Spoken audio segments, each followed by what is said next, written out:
Halo, mahasiswa Indonesia yang cerdas. Bertemu lagi dengan saya, Kartika Chandra Kirana, di video kelima. Di video ini kita akan bahas tentang jaringan semantik.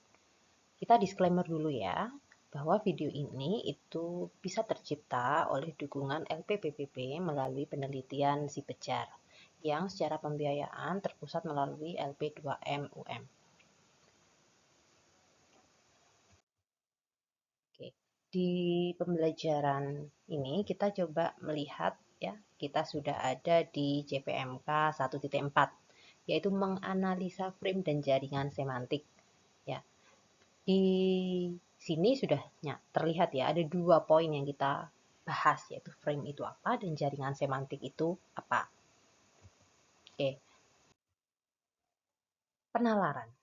Tadi kan covernya adalah penalaran masalah. Sebenarnya penalaran masalah itu adalah proses kita untuk mengamati ya, bagaimana cara kita mendapatkan jawaban, tapi dengan fakta yang sederhana. Nah, di video ini kita spesifik bagaimana cara kita memetakan fakta yang ada. Ya, karena itu solusinya adalah jaringan semantik. Kenapa jaringan semantik? Karena jaringan semantik ini mudah kita gunakan. Dia merepresentasikan masalah menggunakan graf berarah, ya. Graf berarah kalau kita ingat lagi ada apa saja di sana? Ya, ada node dan ada link. Node adalah simpul objeknya, link ini adalah relasi antar simpelnya. Ini contohnya.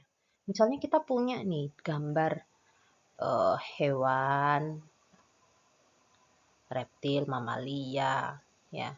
Kemudian yang reptil dan mamalia itu adalah bagian dari sebuah hewan. Lalu kita sedang mencari nih apa bedanya misalnya. Oh, mamalia ini sama-sama nih punya kepala. Nah, reptil juga mungkin perlu dihubungkan dengan sini has a part as head gitu ya. Kemudian contoh dari mamalia apa? Oh, gajah. Berarti gajah ini adalah bagian dari mamalia. Dia ukurannya gimana? Besar, warnanya abu-abu gitu ya. Itu hal-hal yang kita gunakan untuk menggambarkan sebuah objek ya. Dengan adanya jaringan semantik ini kita bisa tahu bahwa oh ternyata hewan itu adalah mamalia. Mudah bagi otak untuk memahami bahwa hewan ini adalah gajah ini adalah mamalia. Kita tahu bahwa gajah ini adalah hewan animal. Tapi gimana komputer ini bisa tahu? Nah, ini kan perlu membelajarkan sehingga kita bentuk petanya dulu dalam bentuk jaringan semantik. Nah, frame ya, pembahasan selanjutnya adalah frame. Frame ini menyimpan knowledge ya. Frame ini menyatakan adanya sebuah entitas yang di dalam entitas tersebut ada slot atau atribut dan dia juga punya nilai ya. Jadi kita kenal nanti ada istilah objek, slot dan slot values. Contohnya seperti ini. Tadi ada istilah objek ya. Objeknya misalnya ini adalah John. Kita kenal dengan istilah slot. Slotnya ini dia adalah apa, punya apa begitu ya.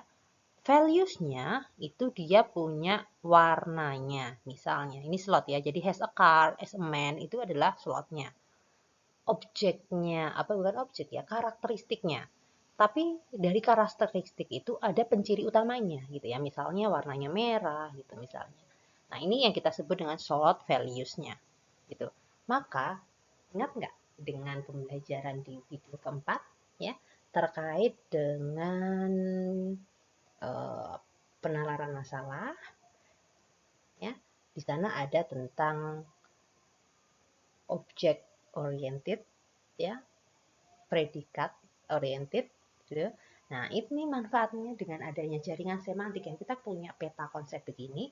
Ini bagaimana cara kita menerjemahkan menjadi bahasa pemrograman. Nah, ini salah satunya kita misalnya kita bisa konversi menggunakan bahasa pemrograman dalam orientasi predikatnya gitu ya. Deklaratif, pemrograman deklaratif. Sehingga kita bisa bentuk ini.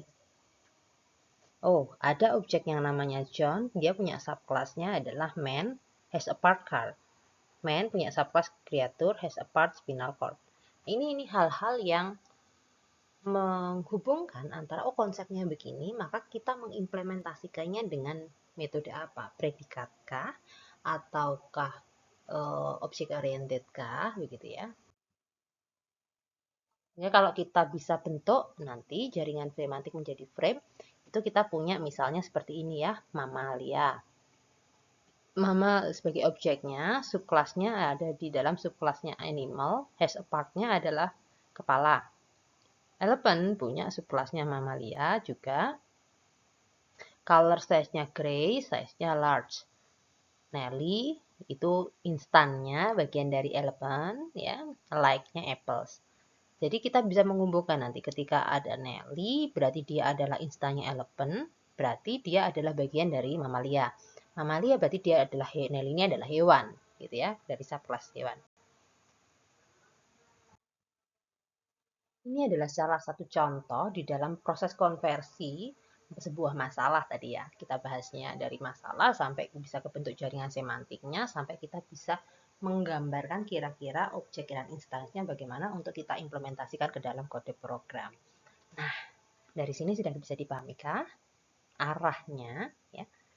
Kalau sudah, yuk kita coba cek persepsi dari Anda semua.